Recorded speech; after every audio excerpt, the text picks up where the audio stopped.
At Human Experience, my mystery shopping business, we started working with a QSR brand. Now, QSR stands for Quick Service Restaurant, and we were super excited about starting to work with this brand.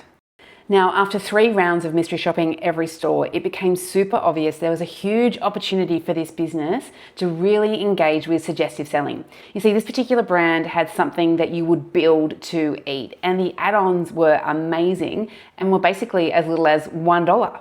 Now, what we knew about this brand before we started mystery shopping is that 80% of the time their customers were ordering a basic order. So when our mystery shoppers went in, they ordered a basic order. And after 3 rounds of mystery shops, we were only offered or suggested or recommended an add-on 10% of the time.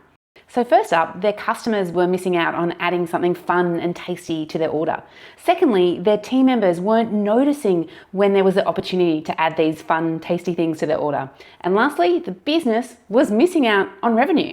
And on that last point, you might think a $1 add-on doesn't really amount to much, but let me run these numbers for you. And I will say these numbers are conservative. So here's what was happening when we started mystery shopping. I've got my numbers here, so if you see me look down, I want to make sure that I share the right data with you.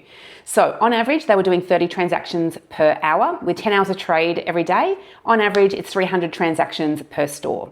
Now we know that 80% of the time their customers were making a basic order. So that's 240 basic orders. What we also knew after 3 rounds of mystery shopping, only 10% of the time customers were being asked if they wanted an add-on. Now conservatively, I've estimated that 20% of the time people say yes. That equates to 5 transactions adding a $1 add-on. So this equated to be an extra $1,820 per store per year in revenue from what they were currently doing, which across 50 stores, they had a few more than that, but across 50 stores, that added up to $91,000 worth of revenue. And that's about what they were doing when we started mystery shopping versus what could be happening. So based on the same number of transactions, I then mixed it up with some training and coaching and accountability. What would happen if these team members suggested an add-on 80% of the time a customer made a basic order? That would mean 192 times per day a customer would be offered or recommended an add-on. And based on a 20% conversion, which is conservative, that would mean 38 people would add a $1 add-on. What does that add up to be? Well, it's an extra $13,832 per store per annum. But across 50 stores, that's an extra $691,600. There's an opportunity gap between the two of $500,000 with $1 add-ons.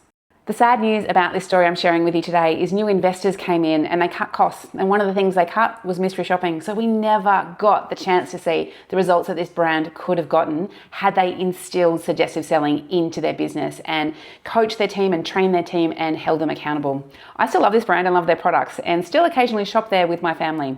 In the 2 years since we finished working with this particular brand, I'm sad to report that not once have I been offered an add-on. So that opportunity still exists for that business today.